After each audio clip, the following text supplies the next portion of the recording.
आज से 20 साल पहले की बात है। ये कहानी मध्य प्रदेश के सागर जिले के साहेबगंज गांव की है। उस गांव में ज़्यादा छोटे वर्ग के लोग रहते थे। गांव बहुत प्यारा था और वहाँ के लोग भी। लेकिन उस गांव में एक ऐसी जगह है जहाँ रात को तो क्या, दिन में भी लोग जाने से डरते थे। लोगों का कहना था कि इस जगह पर बहुत साल पहले एक बहुत ही दर्दनाक घटना घटी थी, इसीलिए उस जगह को श्रापित माना जाता है। एक दिन उस गांव में राजेश नाम का एक आदमी था। वह रहता तो था विदेश में, लेकिन कुछ दिन के लिए गांव में रहने आया था। उसकी नई नई शादी हुई थी। एक रात उसकी पत्नी के पेट में अचानक दर्द होने लगा। रात के करीब 11:30 बज रहा था। राजेश अपना कार निकाला और अपने बीबी को लेकर अस्पताल चल दिया। रास्ता थोड़ा ख़राब था, इसीलिए राजेश गाड़ी धीरे चला रहा था। थोड़ा आगे जाने के बाद एक चौराहा आया और वहीं पर उसकी गाड़ी खराब हो गई। रात का समय का और रास्ता भी एकदम सुनसान था। अगल बगल कोई दिख भी नहीं रहा था कि वो किसी से मदद मांग सके। राजेश कार से बाहर निकला और थोड़ा आगे जाकर किसी से मदद मांगने के लिए गया। वहाँ पर सिर्फ 5-6 ही घर थे और वो भी सुनसान। एक भी आदमी दिखाई नहीं दे रहा था। ऐसा लग रहा था कि यहाँ पर कोई रहता ही नहीं है। उसने मदद के लिए एक आदमी का घर का दरवाज़ा खटखटाने लगा, लेकिन दरवाज़ा नहीं खुला। ऐसे ही लगातार उसने 4-5 घरों का दरवाज़ा खटखटाया, लेकिन किसी ने भी अपना दरवाज़ा नहीं खोला। उधर गाड़ी में उसकी पत्नी दर्द से तड़प रही थी। फिर उसने गुस्से में चिल्लाकर बोला, ये बस्ती वाले लोग कैसे हैं, किसी की मदद भी नहीं करते हैं। तभी थोड़ी देर बाद एक बुजुर्ग आदमी धीरे से अपना दरवाज़ा खोला और उसके पास जाकर बोला, क्या हुआ बेटा, तुम क्यों इतना परेशान हो? राजेश उस बूढ़े बाबा को अपनी परेशानी बताया।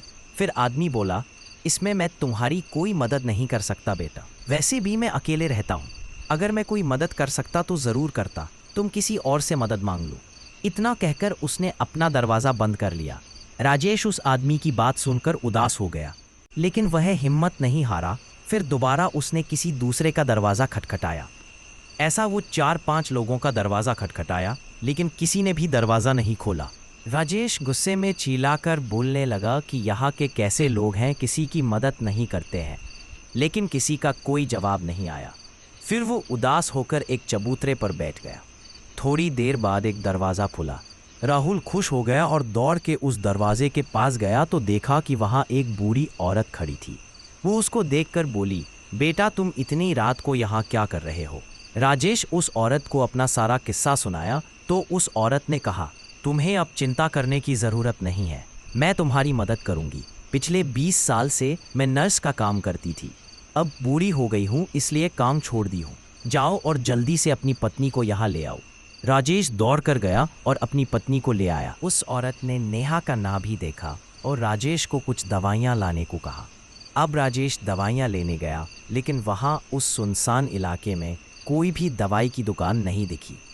राजेश लगभग 2 घंटे से दवाई की दुकान ढूंढकर थक गया, लेकिन कहीं भी उसको दुकान नहीं दिखी। आखिरी में वो निराश होकर वापस उस औरत के पास आ गया। जब वो वहाँ पहुँचा और उस बूढ़ी औरत के कमरे की ओर देखा तो चौंक गया। उसने देखा कि उस कमरे के दरवाजे पर तो ताला लगा हुआ है। वो एकदम घबरा गया और आस पड़ोस के रहने वाले लोगों को चिल्ला चिल्ला कर जगा दिया और उससे पूछा कि अभी थोड़ी देर पहले इस कमरे में एक बूढ़ी औरत थी। अपने बीमार पत्नी को उनके पास छोड़कर दवाई लेने के लिए गया था और जब मैं वापस आया तो देखा कि यहाँ पर ताला लगा हुआ है। क्या आप लोगों को पता है कि वो कहाँ गई? राजेश की ये बात सुनकर वहाँ पर मौजूद सारे लोग घबरा गए और फिर बोले कि ऐसा हो ही नहीं सकता, क्योंकि कई साल पहले वो औरत मर चुकी है। लोगों की बातें सुनकर राजेश को घबराहट होने लगी और वह बिलख बिलख कर रोने लगा। फिर उसने पत्थर मार मार कर ताला तोड़ा और फिर अंदर गया तो देखा कि उसकी पत्नी मर चुकी थी। उसको देखकर राजेश चिल्लाकर रोने लगा। तभी वो बूढ़ी औरत भूत बनकर उसके सामने आई और बोलने लगी, कई साल पहले मैं भी तुम्हारे जैसे चिल्ला चिल्लाकर मदद मांग रही थी, जब कुछ गुंडों ने मेरी बेटी को उठाकर ले जा रहे थे। इस बस्ती के एक भी इंसान ने मेरी मदद नहीं की और मैं अपने बेटी के वियोग में तड़प तड़प कर मर गई। और तब से लेकर आज तक यहाँ कोई किसी की मदद नहीं करता है और ना ही करेगा। और अगर तूने कुछ चालाकी किया तो तेरी भी जान जाएगी, जैसे तेरी पत्नी की गई है। इतना बोलकर वो वहाँ से विलुप्त हो गई।